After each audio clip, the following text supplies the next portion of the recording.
जुल्म फिर जुल्म है, जब बढ़ता है तो मिट जाता है। क्या बात है, खून फिर खून है, जब बहता है तो जम जाता है। क्या बात है। नो के खंजर पे जमे या कफे कातिल पे जमे। आज हिंदुस्तान की 30 करोड़ मुसलमानों की आबादी आंसू बहा रही है कि कैसे कैसे हथकंडे अपना के लोग मस्जिदों को छीनने की कोशिश कर रहे हैं और किस तरह लोग जज्बात को से खेलकर अत्याचार और अहंकार से काम ले रहे हैं। मुसलमान मायूस हैं। उस मायूसियत को दूर करना उलमाए कराम का काम है, मजहबी रहनुमाओं का काम है, दीन के खादिमों का काम है। हमेशा मायूसियत की बात नहीं करनी चाहिए। डिसअपॉइंटमेंट कमजोर किस्म के लोगों का काम है और हिम्मत हौसला ये बहादुरों और ताकतवरों का काम है। मुसलमानों को अपनी अपनी बोली से, अपने हाव भाव से, अपनी एक्टिविटीज से सुख पहुंचाना, दिलों को खुश करना, ये मजहब इस्लाम सिखाता है और बताता है। हदीस में आया है कि अहब्बुल अअमाल इलल्लाह ताला, अल्लाह ताला के नजदीक सारे कामों में पसंदीदा काम है इदखाल सुरूर फी क़ल्बिल मोमिन, मोमिन के दिल में खुशी अता कर देना, ये अल्लाह को पसंदीदा काम है। सुभान अल्लाह। मोमिन के दिल को खुश खुश। दुनिया खत्म होगी, लोग जन्नत जाएंगे, लोग जहन्नम जाएंगे, दुनिया नहीं रहेगी, वो फैसला अल्लाह करेगा। दुनिया में जो आज ताकतवर हैं कल कमजोर हो जाते हैं, जो आज मालदार हैं कल गरीब हो जाते हैं। दुनिया की कोई चीज एक हालत पर नहीं रहती। जो लोग मोबाइल चलाते हैं मोबाइल मत चलाएं, दिन भर मोबाइल तो घर में चला ही है। कम से कम इस जन्नती महफिल में बैठकर दीन का काम तो करें, दीन की बात तो सीखें। गैर मुस्लिमों के पास 4-4 लाख का मोबाइल होता है। आवाज थोड़ा साफ कर और तेज कर। गैर मुस्लिमों के पास कई लाख के मोबाइल होते हैं, लेकिन उनका जो अक्लमंद आदमी है वो मोबाइल रखता है, जरूरतन बात करता है। जो दुनिया की सबसे कीमती कौम जो मुसलमान थे, ये 10 रुपए का मोबाइल भी 24 घंटे हाथ में नहीं रहते, हमेशा मोबाइल से चिपके हुए रहते। मोबाइल बहुत अच्छी चीज है, सारा कारोबार उससे चल रहा है, लेकिन बहुत बुरी चीज भी है। आज एक खबर अभी 2 घंटा पहले मुझको आई, मैं रह गया, कुछ समझ में नहीं आ रहा था कि क्या करें। इतनी खतरनाक खबर सुनने को मिली कि आगे और कुछ बोला ही नहीं गया कि मैं क्या बोलूं। हर लम्हे हर पल खतरनाक, दिल तोड़ने वाली, रुला देने वाली खबरें ही पूरे हिंदुस्तान से आ रही है, अपने घरों से भी आ रही है। भाई भतीजे, चचेरे भाई, ममेरे भाई, भांजा भांजी, साहब, दोस्त, अहबाब, पड़ोसी, रिश्तेदार, गांव समाज के लोग, कहीं से फरहत बख्श खबर नहीं मिलती कि हमारा बेटा डीएम बन गया, हमारा पोता मुत्तकी बन गया, हमारा भाई शराबी था तौबा करके नेक बन गया। कहीं से इस तरह की कोई खबर बहुत कम सुनने को मिलती। अक्सर यही खबरें मिलती हैं कि वो किसी लड़की को लेके भाग गया, वो चोरी के मामले में पकड़ा गया, उसकी बेटी भाग गई। इसी तरह की खतरनाक खबर गांव से आई। साहब सोच नहीं रहा हो कि आखिर ऐसा आदमी जिसके बारे में कुछ सोचा नहीं जा सकता है, ऐसा कैसे हो गया। तो हर तरफ से सिर्फ मायूसियत की खबरें आ रही हैं। जब मैं इस हालात को देखता हूं तो सरकार की वो हदीस याद आती है। सरकार ने कहा था आखिर जमाने में लोग जीना नहीं चाहेंगे, कब्रिस्तान दौड़कर तमन्ना करेंगे कि काश मैं मर गया होता, इस कब्र में दफन हो गया होता। ये और बात है कि आजकल हर आदमी जीना चाहता है, कभी नहीं मरे, 2-4 साल के बाद मरे। बच्ची छोटी है, बच्चा छोटा है, घर बना ले, मकान बना ले, मॉल बना ले, कॉम्प्लेक्स बना ले, बच्चे को डीएम एसपी बना दें, उसके बाद मरे, अभी छोटे हैं। यानी अक्सर आदमी की आज ये तमन्ना है, थोड़ा सा बीमार पड़ा तो मौत नजर आने लगती है, पाँव में कुछ कांटा चुभा तो कैंसर समझ में आने लगता है, पेट में दर्द होगा तो किडनी खराब होने का अंदेशा रहता है। यानी हर आदमी खौफ से बचा इसलिए दो चार है कि वो मरना नहीं चाहता। 80 साल का बूढ़ा है, और तो अल्लाह रब्बुल इज्जत का करम है कि 60 साल के बाद अल्लाह ने उसको और 30 साल की लंबी उम्र दे दी, वरना 60 साल के बाद तो डॉक्टर इकबाल जीना ही नहीं चाहता। जो डॉक्टर इकबाल से पूछा गया था कि आपके कलाम में इतनी तासीर क्यों है, आपके अशार दिल में आग क्यों लगा देते, क्यों बुज़दिल भी जवान हो जाता है, तो कहा था कि मैंने कलाम लिखने से पहले 1.5 करोड़ बार हुजूर पे दरूद भेजा। अल्लाह। आज भी कितने साल गुजर गए, मैं उनके मोहल्ले में मैं खिताब करके आया हूँ, सियालकोट लाहौर। मैंने देखा उस सिंपल सिटी में पैदा होने वाला आज पूरी दुनिया में, उर्दू शायरी की दुनिया में तो कोई जवाब उनका नहीं है, इनकलाबी शायर। आज भी एक शेर पढ़ो तो जैसे कि मुर्दा जवान हो जाता है, मुर्दा जिंदा हो जाता है, एक एक शेर आग लगाने वाला होता है। लेकिन उन्होंने क्या कहा, ये तो तासीर है, वो तासीर पैदा इसलिए हुई है कि मैंने 1.5 करोड़ बार हुजूर पे अल्लाह 1.5 करोड़ बार दरूद भेजना, ये बहुत बड़ी बात है। तो ये कहने का मतलब ये हुआ कि चाहे डॉक्टर इकबाल हैं, इसी तरह के और भी बहुत सारे शोरा हैं, गालिब हैं, ज़ौक़ हैं, इंशा हैं, या मीर तकी मीर हैं, इन सबों के कलाम है सब, मगर तासीर उस कलाम में होती है जिस कलाम का लिखने वाला खुद मौसिर होता है, कलाम पढ़ने वाला खुद नेक और परहेजगार होता है। तो हर आदमी की तमन्ना होती है कि मैं जिंदा रहूं, लेकिन आज वो वक्त आ गया है कि हर कोई ये तमन्ना करेगा कुछ दिनों के बाद कि मैं मर जाऊं। हाँ, मगर वो बात छोड़ गई। डॉक्टर इकबाल की उम्र जब 63 साल हुई तो वो सोचने लगे। यहाँ 83 साल का बूढ़ा भी नहीं कहता है कि हुजूर खात्मा बिल खैर की दुआ कर दीजिए मेरे लिए, कि अब मौत तो आने ही वाली है, सुबह शाम आप दुआ कर दें। कोई ऐसा शख्स नहीं मिला, कोई एक बूढ़ा नहीं मिला कि अब तो हम लोग कब्र में पांव लटक रहा है, हुजूर दुआ कर दें कि मरते वक्त ज़बान पे कलमा नसीब हो जाए। कोई नहीं मिलता। मिलता कौन बूढ़ा है? इस हजरत एक घुटने में बहुत तकलीफ है, आप तो पूरा हिंदुस्तान घूमते हैं, आप तो रूहानी डॉक्टर भी हैं, आप डॉक्टर तबीब भी हैं, तो कोई नुस्खा बता दीजिए, कोई हिंदुस्तान कोई डॉक्टर है जो इसका इलाज कर दे, ये घुटने वाला। मैं कहता हूं कि जब प्रधानमंत्री हिंदुस्तान के अटल बिहारी वाजपेयी जैसे लोग, जिसके अमेरिका से डॉक्टर आके जिनका इलाज किया हो, वो बेचारा बिस्तर से खड़ा नहीं हो सका, उसी हालत में मर गया हो, जिसके पास पैसों की कमी नहीं थी, चाहे जहां का पता चले कि सिंगापुर में, मलेशिया में, नॉर्वे में, कनाडा में, टोरंटो में, अमेरिका में, जहां डॉक्टर मिलता उसका वो चला जाता है, सरकारी खर्च चला जाता है, लेकिन इलाज नहीं है। तो हमारे बूढ़े भी मरना नहीं चाहते, क्योंकि उनको जीने की तमन्ना है, 70-80 साल 90 साल, मगर आशिक़े रसूल की तमन्ना क्या है जरा सुनिए।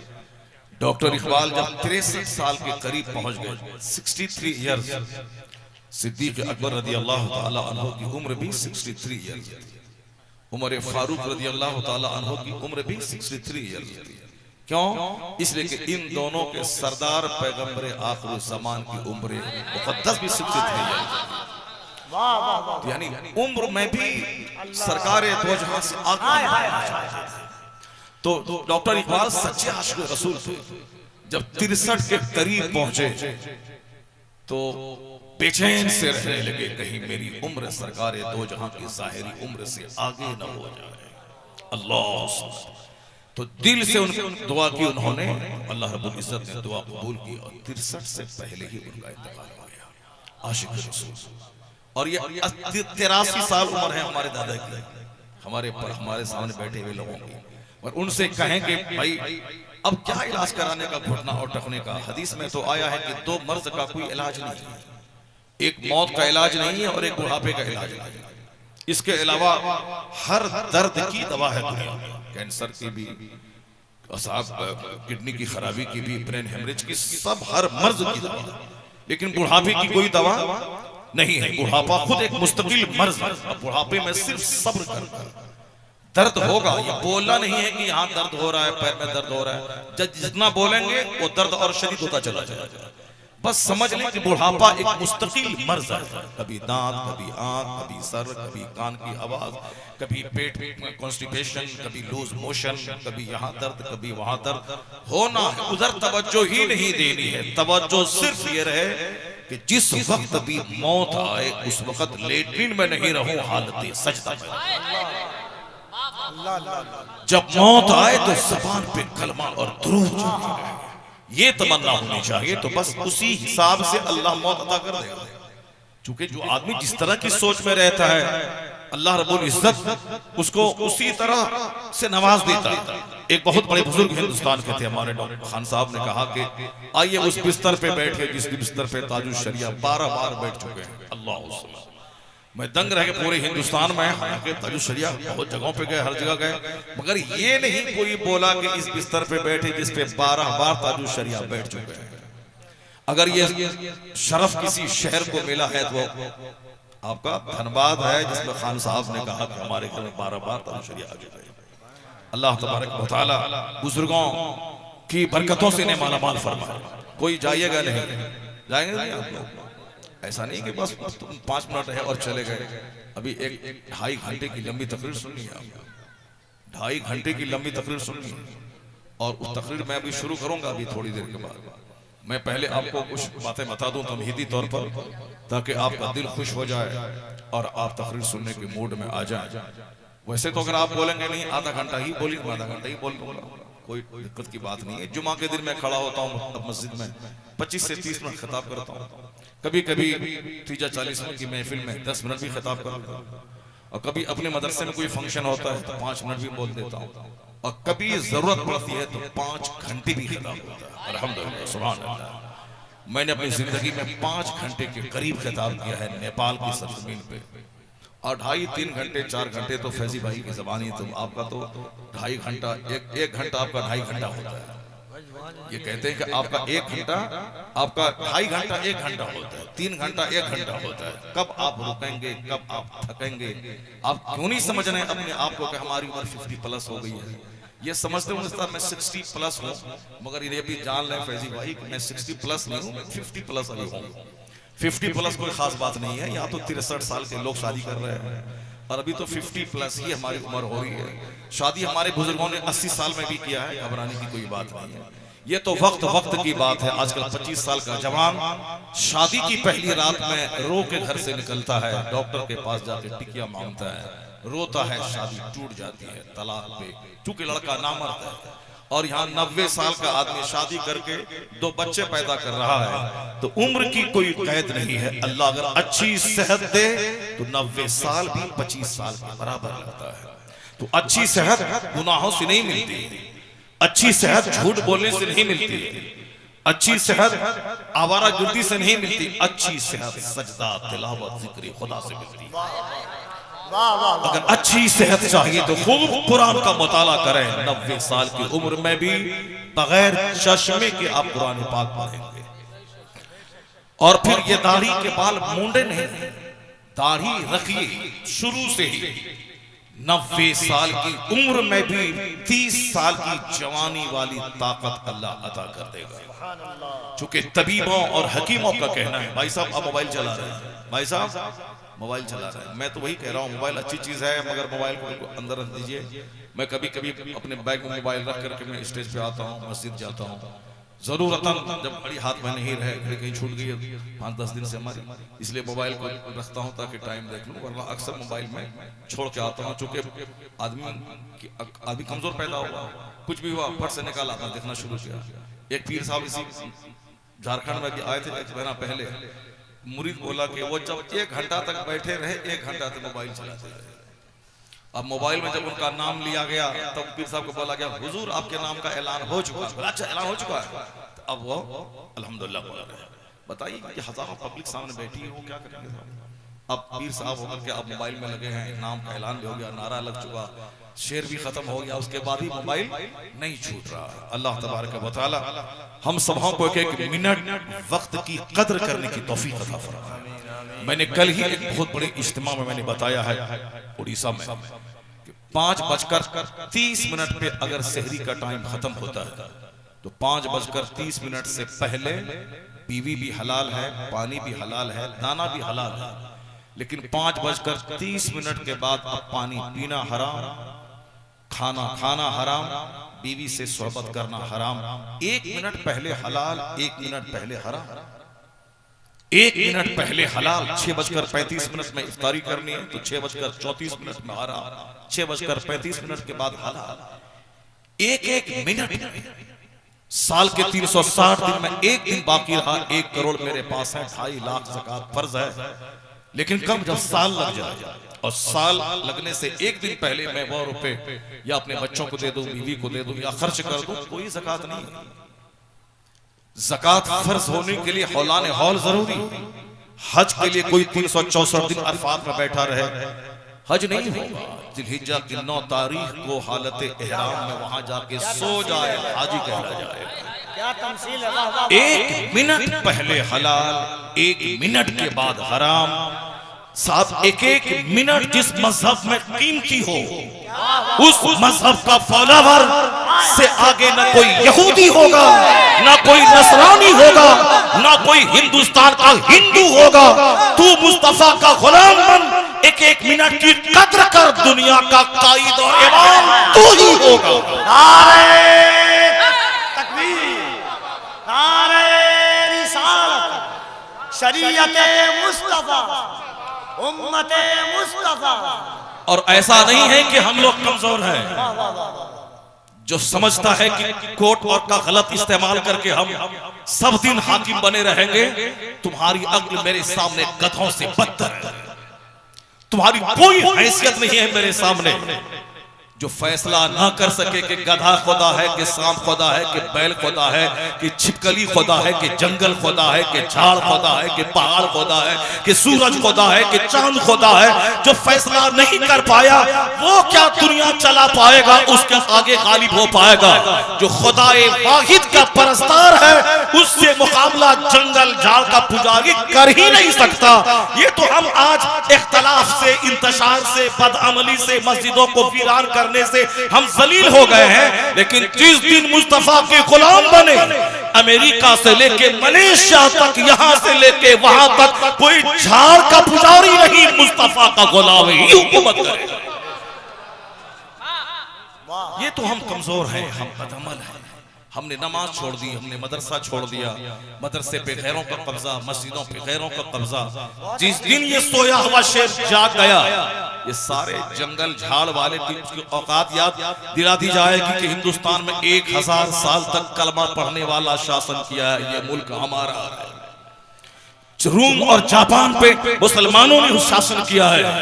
ईरान 1000 साल हुकूमत थी मजूसियों की, वही एक खजूर खा के, एक गिलास पानी पी के 5 दिन फाका रह के, सूखी रोटी जौ की पानी में भिगा के खाने वाला अरब का खाना बदोश 1000 साल की हुकूमत को चुटकी में उखाड़ के फेंका, इस्लामी सल्तनत का झंडा निकाल दिया। जिस दिन वह फाका कशी, जिस दिन वह सादगी, जिस दिन वह जौ की रोटी खाने की आदत, और जिस दिन नमाज और सजदों से इश्क मुसलमानों को हो गया, और जिस दिन एक मिनट को कीमती समझा, ये हंसने वाला रोएगा। और आज तुम रो रहे हो, अल्लाह ने चाहा तुम मुस्तफा के गुलाम बनो, कल तेरी मुस्कुराहट का चर्चा पूरे आलम में होगा। और सुनो गौर से, तुम बहुत मायूस हो, तुम बहुत उदास हो, और तुम हम समझते हो हमारा मुस्तकबिल बहुत तारीक नजर आ रहा है। कुरान पाक की एक आयत में सुनाता हूं, उसको गौर से सुनिए आप।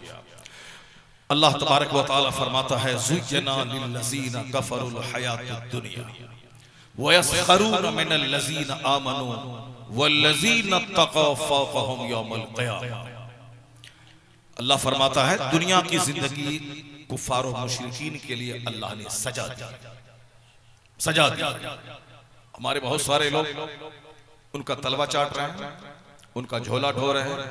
हिंदुस्तान में 40 करोड़ कम बेश मुसलमान है, 17 करोड़ ओवैसी भाई भी बोलते हैं पार्लियामेंट में 17 करोड़, और दूसरे लोग 17 बोल दिया। तो हम आज 40 साल पहले से सुनते हुए चले आ रहे हैं। जिस जमाने में 1985 में हिंदुस्तान का एक जबरदस्त बड़ा खतीब खान साहब खिताब करते थे पूरे हिंदुस्तान में, एक दिन में 10-10 जलसे पढ़ते थे, हवाई जहाज से कभी यहाँ कभी वहां।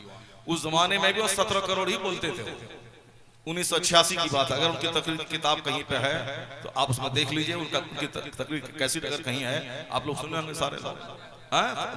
अब साहब उनकी कैसेटें भी कहीं भी सुनेंगे। उस वक्त आज से कब 1986-85 की बात, और आज ये है कितना 2024। अब आप जोड़ लीजिए कितने साल हो गए, कितने साल हो गए, और अब तक 17 ही है। 40 करोड़ कमोबेश पूरे हिंदुस्तान में कलमा पढ़ने वालों की आबादी है, 40 करोड़ कमोबेश। और हमारे लोग भी कहते हैं 17 करोड़, और वो भी बोलता है कि 14%, 14% आबादी है। तो 14% रहे, 14% हीरा 14 करोड़ पे भारी होता है। तो इसलिए से वो 14% और 5% की बात है। चलिए, हम ना पॉलिटिकल आदमी हैं, ना हमको उधर जाना है। बस हम आपका खातिर है। मैं चाहता हूँ कि आपके दिल में खुशी हासिल हो जाए और आपका हौसला जवान हो जाए और आप खुश हो जाएं। कुरान पाक में आपके हर दर्द का इलाज बयान है, बस उसी को आप समझ लें, यही हमारी मेहनत वसूल हो जाएगी। अब जरा गौर से सुनिए। ज़ुय्यना लिल्लज़ीना कफ़रुल हयातुद दुनिया व यस्खरून मिनल लज़ीना आमनू। अल्लाह कहता है, the life of this world has been decorated for disbeliever. इस दुनिया की जिंदगी कुफ्फार के लिए अल्लाह ने सजा दी। व यस्खरून मिनल लज़ीना, और वह साहिब ईमान को देखकर हंसते हैं, अहले ईमान पे हंसते हैं। वयस्खरून मिनल लज़ीना आमनू, दे लाफ एट बिलीवर्स। वो मुसलमानों को देखकर हंसते हैं। आप लोग सोचते होंगे आज जो हंसने का माहौल पूरे हिंदुस्तान में है, एक मेंबर पार्लियामेंट में बोलता है टुकड़े टुकड़े गैंग, यानी हमको कहता है कि ये सब टुकड़े टुकड़े गैंग, ये टुकड़े टुकड़े गैंग है। पीर के नाम पे बटे हैं, मुरीद के नाम पे बटे हैं, मौलवी के नाम पे बटे हैं, मस्जिद के नाम पे बटे हैं, मुल्क में सूबाजात के नाम पे बटे हैं, जबान के नाम पे बटे हैं, कलर के नाम पे बटे हैं। टुकड़े टुकड़े गैंग, यानी वो मेरा मजाक उड़ाता है। इससे क्या होने वाला है, ये टुकड़े टुकड़े गैंग है। वो हमारा मजाक उड़ाते हैं, हम पर हंसते हैं। They laugh at believers. वो कहते हैं ये पंचर बनाने वाला, ये साहब बीड़ी बेचने वाला, इनकी गलियां सड़ी हुई, इनकी सड़कें सड़ी हुई, इनके घर सड़े हुए, इनके बाल बच्चे दिल्ली पंजाब में जितने लोग रेडी चालक हैं सब ये हैं। बस ट्रेनें जो कलकत्ता और पटना से जाती हैं उस सभों में बोरा की तरह ये लोग ठूसे हुए रहते हैं। यहाँ कुछ नहीं है, पंजाब दिल्ली जाते हैं। ये सब गरीब खस्ताहाल किसी लायक नहीं है। दे लाफ एट बिलीवर्स, ये मुसलमानों पे हंसते हैं। वयस्खरून मिनल लज़ीना आमनू, वो अपने ऊपर नहीं हंसते हैं। हमारे बच्चे सड़कों पे घूमते हैं, खेलते हैं 2 4 5 तो हंसते हैं। उनके बच्चे 1000 की तादाद में हरिजन के मोहल्ले में सड़क पे हैं, न दूध है न पानी है, कहीं नहीं है। वो हरिजनों के मोहल्ले में, मुसहर के मोहल्ले में कभी गुजरते हैं। हम लोग तो दिन रात पूरा हिंदुस्तान देखते ही रहते हैं, मगर वहां वो उन लोगों पे नहीं हंसते हैं। ये बच्चा पैदा किया, सड़क पे छोड़ दिया। मेरा बच्चा कोई चाय की दुकान में गिलास धोता है। मुसलमान को और कुछ काम तो है नहीं, खाली वो खाना है, मुर्ग मुसल्लम बच्चा पैदा करना है। अब पैदा करने के बाद सड़कों पे छोड़ देना है, चाय की दुकान पे, पंचर की दुकान पे। They laugh at believers, वे मुसलमानों पे हंसते हैं। वयस्खरून मिनल लज़ीना आमनू, मुसलमानों पे हंसते हैं। बात छिड़ गई, ठीक है, बात मैं समेट लेता हूँ। मुसलमानों पे देखकर हंसते हैं। अल्लाह क्या कहता है, वो मेरी गुर्बत का मजाक उड़ाते हैं, वो मेरी बेइक्तदारी का मजाक उड़ाते हैं, वो हमारी कसरत आबादी का मजाक उड़ाते हैं। पहले भी उड़ाते थे, आज से 1400 साल पहले, कि मुसलमान खाना बदोश हैं, मुसलमान बकरियां पालते हैं, मुसलमान ऊंट चराते हैं, इनके पास कुछ नहीं है। वो हंसते थे। दौलत अबू जहल के पास, बागात हैं उतबा शैबा के पास, मुसलमान हंसते हैं, मुसलमानों पे हंसते थे। अल्लाह ने क्या कहा, ए मुसलमान, इसे हंसने दे, इसे मजाक उड़ाने दे। अगर तुमने इनके मजाक उड़ाने पर तुम अपना मजहब का दामन नहीं छोड़ा, तुमने तकवा का दामन नहीं छोड़ा। वल्लज़ीना तक़ौ, ये दुनिया का 100 साल 1 सेकंड है। एक पानी का बुलबुला है, उभरा खत्म हो गया। एक चिंगारी है, भड़की और बुझ गई। ये दुनिया का 100 साल 1 सेकंड है अल्लाह के नज़दीक। और इनके बाद जो जिंदगी है आखिरत की, the world of here after, वहां का एक दिन 50,000 साल के बराबर है। वहां का एक दिन। तो दुनिया की जिल्लत असल जिल्लत नहीं। अल्लाहुम्मा ला ऐश इल्ला ऐशुल आखिरा। आवाज थोड़ी तेज करो, तुम्हारा साउंड कमजोर हो रहा है। आवाज तेज करो तुम्हारा। तुम लोग सब फैजी भाई की ज़बान जानते हो तुम लोग, हैं? और तुम लोग बहुत परेशान है। हाँ अब साहब तुम लोग, कफील भाई बेचारा कमजोर आदमी है, अब जब शेर पड़ता है तो हम लोग हिल जाते हैं। और आज अल्लाह ने इतनी ताकत इनको दी है कि साहब पूरा हिंदुस्तान इनके शेर सुनने के लिए परेशान है। अब इसमें इस कमजोर जिस्म में ताकत कहां से आई? वही जो मुस्तफा की नात। सुभान अल्लाह, सुभान अल्लाह। आवाज थोड़ी तेज करो। हाँ बस ठीक, रहने दो उसको। अब जरा गौर से सुनिए। They laugh at believers, ये मुसलमानों को देख के हंसते हैं, पहले भी हंसते थे और आज भी हंसते हैं। और कोई हर्ज की बात नहीं, कुरान पाक ने हमको ढारस बंधाते हुए कहा है, इनके मजाक उड़ाने से तेरा कुछ नहीं बिगड़ेगा। न तेरी सेहत पे फर्क पड़ेगा, न तेरी हुकूमत पे फर्क पड़ेगा, न तेरी इज्जत पे फर्क पड़ेगा, न तेरी रोजी पे फर्क पड़ेगा। कोई फर्क नहीं पड़ेगा अगर तुमने तकवा की जिंदगी गुजारी। वल्लज़ीना तक़ौ, अगर तुमने तकवा की जिंदगी गुजारी। वल्लज़ीना तक़ौ फ़ौक़हुम यौमल क़ियामा, अगर तुम मुत्तकी बन के दुनिया में जिंदा रहे तो कयामत के दिन तू ही गालिब आएगा। बड़े बड़े जो बाइडन, बड़े बड़े नेतन्याहू, बड़े बड़े अंबानी, बड़े बड़े जिंदल, बड़े बड़े मित्तल, बड़े बड़े खरबपति अगर हालत कुफ्र में मर गए, ईमान नहीं लाया, तो कयामत के दिन मुंह के बल घसीट कर जहन्नम में डाले जाएंगे। और धनबाद की गलियों में प्याज बेचने वाला, कांदा बेचने वाला, ईंट ढोने वाला अगर ईमान लेके दुनिया से चला गया तो सोने चांदी के तख्त पे बैठा के, इज्जतों का ताज पहना के, सोने का कंगन पहना के जब इज्जतों से नवाजेगा, उनकी निगाहों के सामने ये सारे महाखरबपति जब जलील होकर आग की जंजीर में जकड़ के जहन्नम में डाले जाएंगे, तब उस वक्त यह राज खुलेगा कि दुनिया का 1000 साल 1 मिनट कैसा था। उस वक्त मुसलमान कहेंगे, मालिक तेरा करोड़ों एहसान है, नहीं मिली सल्तनत मगर आज की इज्जत तूने हमारे हिस्से में अता फरमा दी। वल्लज़ीना तक़ौ फ़ौक़हुम यौमल क़ियामा, जो लोग मुत्तकी बन के दुनिया में रहेंगे क़यामत के दिन वही गालिब आएंगे।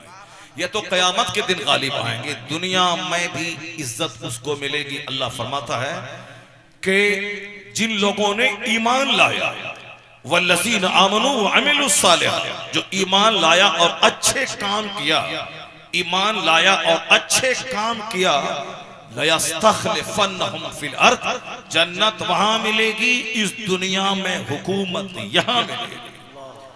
ईमान और अच्छा काम, अल्लाह ने यह वादा सच्चा करके दिखलाया है। अरब के बकरी चराने वालों को रूम का इमाम बना दिया, ईरान का हाकिम बना दिया।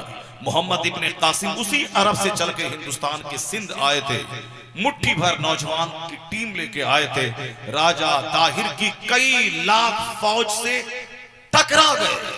अल्लाह ने फतह नाजिल फरमाई, ये मुट्ठी भर जवान कई लाख राजा दाहिर की फौज पे गालिब आ गए। राजा दाहिर मारा गया, हाथी जैसी उसकी फौज शिकस्त खा गई और धीरे धीरे पूरे सिंध और सिंध से निकलकर पूरे हिंदुस्तान पे अल्लाह ने महबूब के गुलामों को गलबा अता फरमाया। ऐसा गलबा दिया कि 1000 साल तक मुस्तफा का गुलाम इस जमीन पे शान से हुकूमत करता रहा।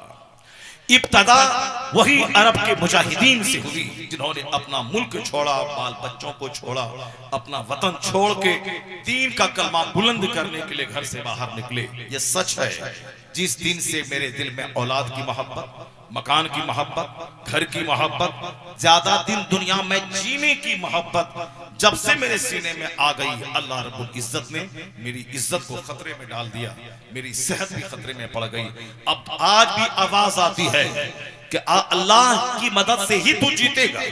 आज भी आंख खोल के देख लें, जिस सुपर पावर ने कहा था कि 3 दिन में मैं मिटा दूंगा गाजा को, 3 दिन में मुझे नहीं, 3 दिन में पूरी दुनिया मिलके कही थी।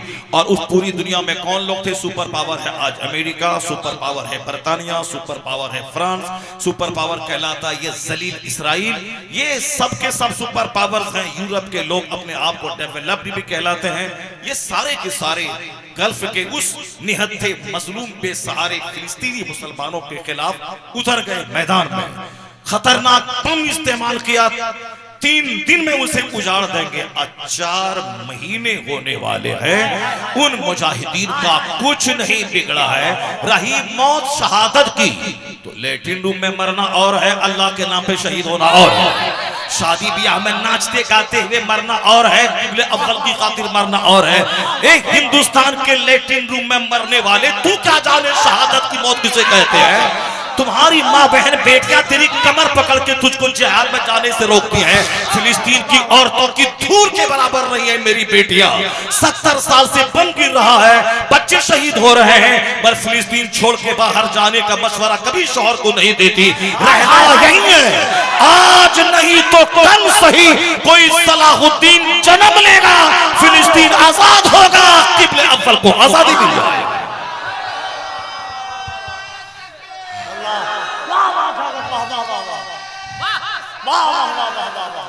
मैंने कहा ना शुरू में आपसे, हर पैदा होने वाले को मर जाना है, तो मरने का अंदाज अलग अलग है। उत्तर प्रदेश में शादी की महफिल में नाचने वाला नाचते नाचते मर गया। बंबई में फिल्म का एक्टर जिम में लोहा ऐसे करते करते मर गया। और साहब बंबई की एक नाचने वाली झुंझुला के अपने ही घर में जहर खा के मर गई। 5 दिन के बाद सड़ी हुई लाश उसकी निकली। कलकत्ता में 70 साल का ममता जी के कैबिनेट का मंत्री 3 मंजिला मकान से कूद के मर गया। पटना बिहार की राजधानी में एक खरबपति अमेरिका यूरोप से घूम के आया था, एंजॉय करके आया था। 4 दिन के बाद 4 लाश उनके घर से निकली। खूबसूरत बेटा, खूबसूरत बेटी, खूबसूरत बीवी और खुद अपने को लाइसेंस वाले पिस्तौल से सबको मार दिया। तो मरना है, चाहे अपने घर में मरो, चाहे बाथरूम में मरो, शादी की महफिल में मरो, मरना तो है ही।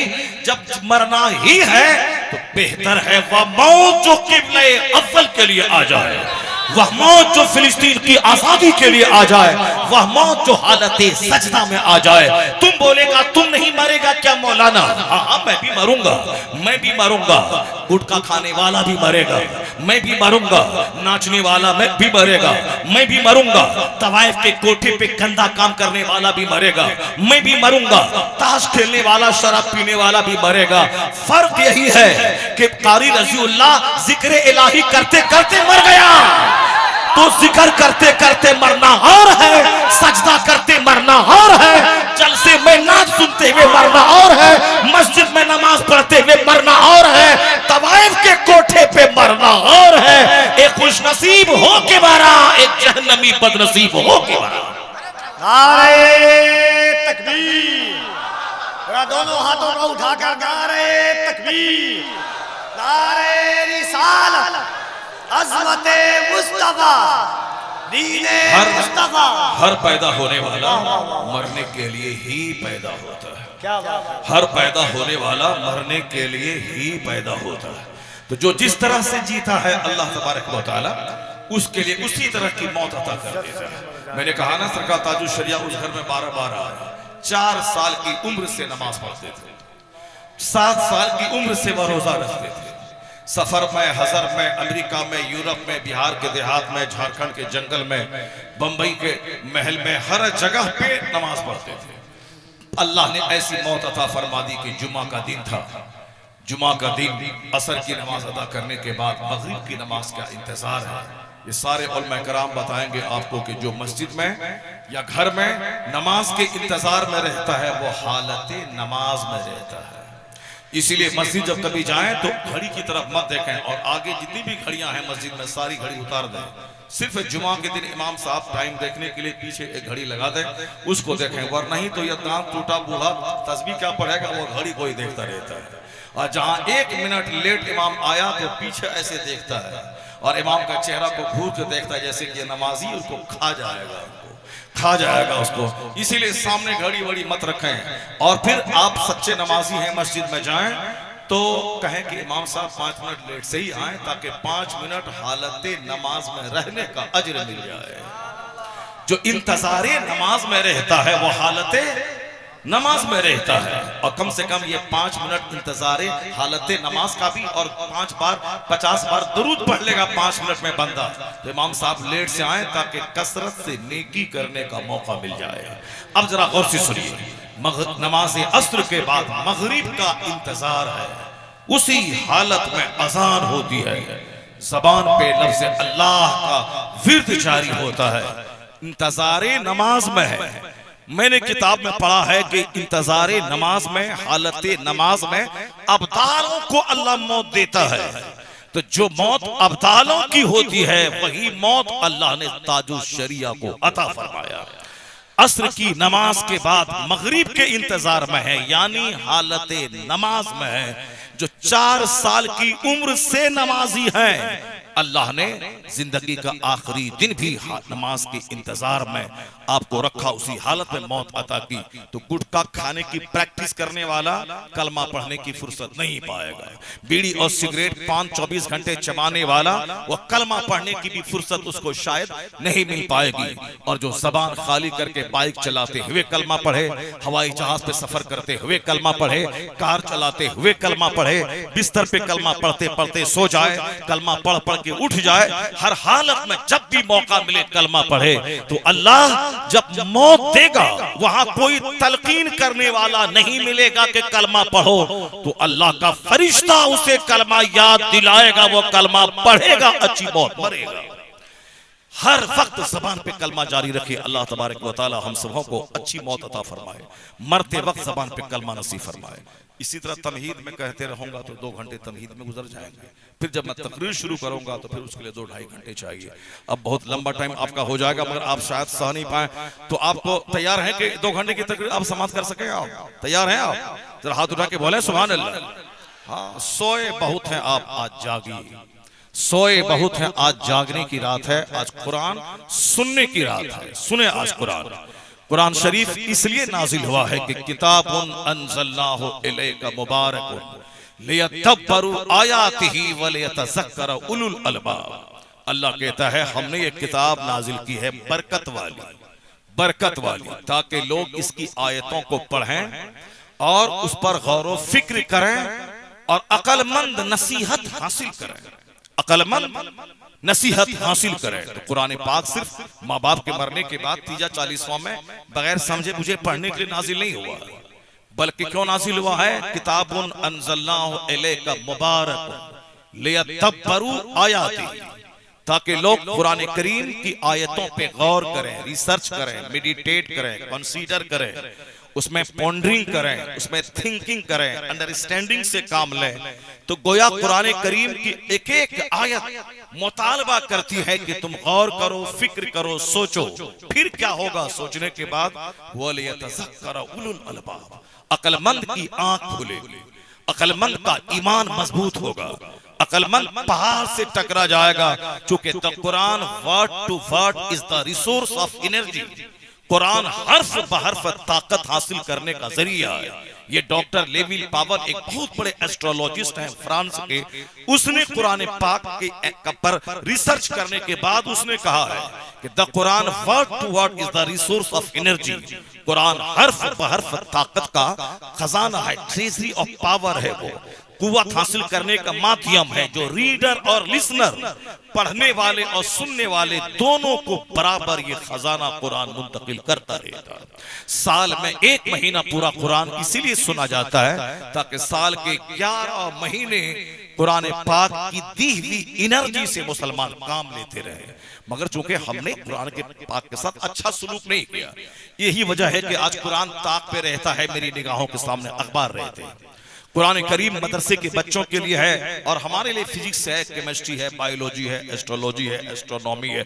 हमारे बच्चे एस्ट्रोलॉजी पढ़े, ये बड़ा कामयाब आदमी है, ये फिजिक्स केमिस्ट्री का कीड़ा बन जाए, अरे क्या बात है, he is expert in chemistry, वो केमिस्ट्री के माहिर हैं, बहुत बड़े। अब वो हमको क्या कहते हैं, ये मौलवी साहब बेचारा क्या करेगा, माँ मरेगी आके कुरान खानी करेगा, जुमा के दिन नमाज पढ़ा देगा, निकाह पढ़ा देगा, मरने के बाद जनाजे की नमाज पढ़ा देगा, इसके अलावा और क्या देता है ये मदरसा? जब आपका नजरिया मदरसे के ताल्लुक से ये है तो हम क्या उम्मीद करें पंडित जी से? वो हमारे मदरसे को बंद नहीं करेगा बल्कि और इसको प्रमोट करेगा और करोड़ों रुपए दे करके इसको और आबाद करेगा। जब आप ही अपने बच्चों को मदरसा नहीं भेजेंगे और आप ही ये सोचेंगे मदरसे में तो कुरान खानी करने वाला बेसहारा बच्चा पैदा होता, यतीम लाचार लोग पढ़ते हैं, तो फिर हम पंडित जी से क्या उम्मीद रखें? जरा सुनिए गौर से, क्योंकि पंडित जी रहे आज के या आप रहे आज के, पंडित जी की भी सोच कमजोर है, आपकी भी सोच कमजोर है, मगर पंडित जी की सोच कमजोर इस माना कर नहीं है चूंकि वो कलमा पढ़ने वाला नहीं, वो पहले गोरखपुर में थे, गोरखनाथ धाम के पुजारी थे, उसके बाद फिर वो साहब एमपी बने, एमएलए बने, दिल्ली गए।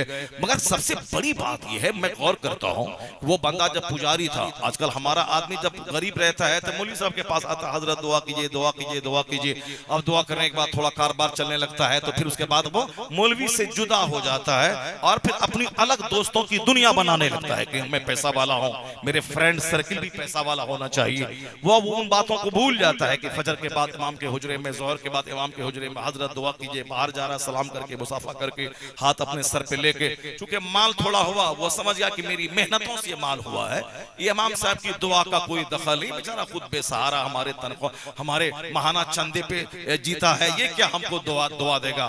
शुरू में खूब पांव चूमेगा, हाथ चूमेगा, लेकिन जहां आगे बढ़ा, लिबास बदल गया, बोली बदल गई, चेहरा बदल गया, दोस्त का सर्किल बदल गया, मकानात तब्दील हो गए, रंग बदल गया, सब बदल गया। लेकिन ताज्जुब है, पंडित जी गोरख नाम धाम का पुजारी था तो भी वही एक बगैर सिली हुई पीले रंग की लुंगी है और वही एक हाफ कुर्ता है। उनका पीर साहब जो गुजरात के हैं वो भी हाफ कुर्ता पहनते थे और ये भी मुरीद साहब भी वही पहनते हैं, दोनों वही उसी रंग का कुर्ता। संसद में है